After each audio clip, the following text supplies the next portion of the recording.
Un jeune Français a été identifié sur la récente vidéo du groupe État islamique mettant en scène la décapitation de 18 soldats syriens. Son nom, Maxime Auchard, il a 22 ans et est originaire de Normandie. Converti à l'islam, il avait rejoint la Syrie durant l'été 2013. Il était connu des services de renseignement. Ce dossier était judiciarisé et confié à la Direction générale de la sécurité intérieure dès avant la diffusion de la vidéo de ce week-end.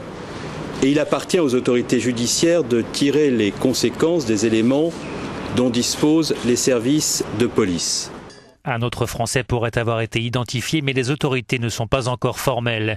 Par ailleurs, un Britannique a dit avoir reconnu sur ces images son fils de 20 ans avant de se raviser. De retour d'Australie, où il a participé au sommet du G20, David Cameron a insisté devant les parlementaires sur la nécessité de renforcer les mesures antiterroristes. La nouvelle loi permettra à la police de saisir les passeports aux frontières, explique le Premier ministre. Elle empêchera les suspects de voyager et les Britanniques de rentrer, sauf s'ils respectent nos conditions.